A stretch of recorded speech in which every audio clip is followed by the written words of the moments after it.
My mother says having cataracts is a lot like having a thin veil over her eyes. She can see that the sun is shining, but she can't tell you where it is in the sky. Having depression for over 8 years was a lot like that. It was like a heavy veil over my life. I can see the goals that I wanted to achieve in the sky, but they were just shapes. On some days, the veil was so dark that it blinded me.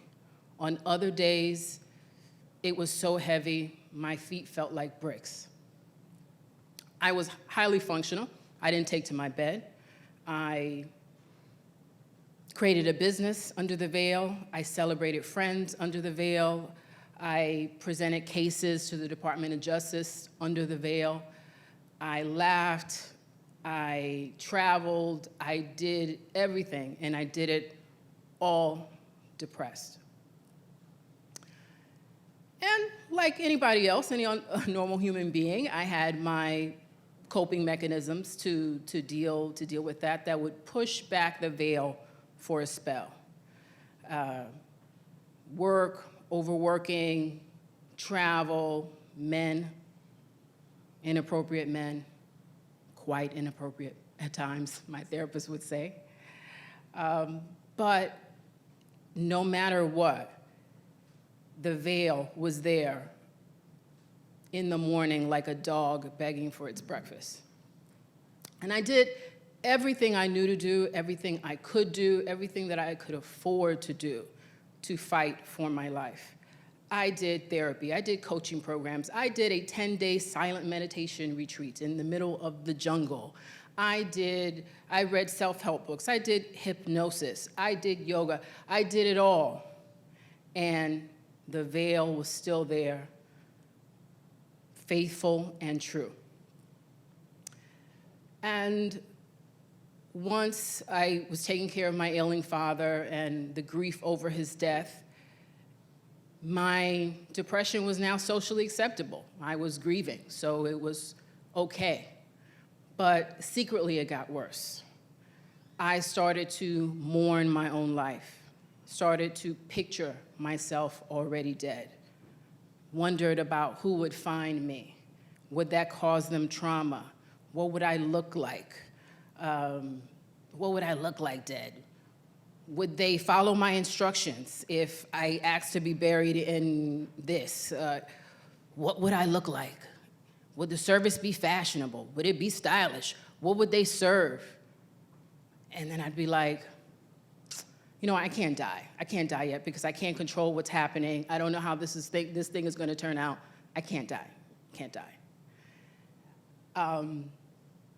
Now, I know that, you know, suicide and depression is a sensitive topic for a number of people. And I imagine some people may have been impacted by it personally. And my intention is not to entertain or to make it a joke, but rather to show how absurd some of these dangerous thoughts can be when you really make them reality. What I've learned is that these dark thoughts are actually not as solid as one might think. They're actually more like marshmallows. You know, they look hard, but when you touch it, they're pretty soft. And if you question them, you can make them less real. You know, death really does begin and end in the mind. So at this point, I had been in therapy for 6 months, and the quality of my life, both inner and outer, improved dramatically. And I was, for all intensive purposes, fine. And my therapist would say, Lydia, you're surviving. And I'm like, yeah, you're right. I'm here, but I'm not thriving. I'm not in hell anymore, but I'm not in heaven either. So I decide to go to Kripalu, which is a yoga retreat in the Berkshire Mountains that I've been to a bunch of times over 20 years. And it's a place that I would go to take a break from the veil. And on my way there, I buy a book by Martha Beck titled The Way of Integrity. And, you know, I didn't think anything of it. I didn't think much of it. I was like, oh, I'll just buy this book, that's fine. I couldn't put it down because it resonated so much with my experience. And one of the things that Martha Beck instructs you to do is to embrace your hell thoughts, which is the thoughts that you have that you would rather run in the street naked than to admit, that to even to say out loud, much less to write them down in black and white. And I did that. And I was like, oh, this sucks. This is awful. But I was in this beautiful environment, eating organic food or overlooking a lake, so it wasn't so bad. And in yoga class, while I'm in my most earnest warrior pose, I'm listening to my normal bedlam of thoughts, which is, oh God, this was so much easier when I was 20 pounds lighter. When is this skinny bitch gonna let me out of this damn pose already? When something just rushed over me and interrupted everything and just stopped me. And I realized that my spiritual journey was for 3 reasons and for 3 reasons alone. Number 1, to fix my brokenness. Number 2, was to fix myself so that I can finally be a better machine and finally meet my goals, so I could finally be fucking happy. And 3, so I can have knowledge that I could lord over others, make myself smarter, make myself more evolved, more transformed.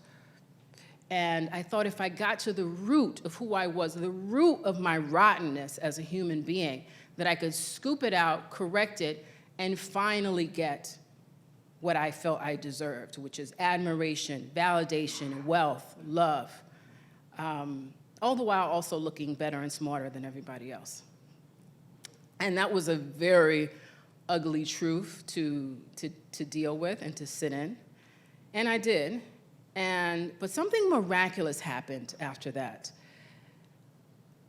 I'm not sure when it happened during the trip, but at some point I realized that I wasn't broken, that in fact I was actually being broken open, that I was whole, and I always was.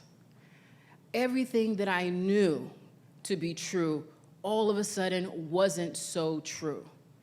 And it was really enlightenment.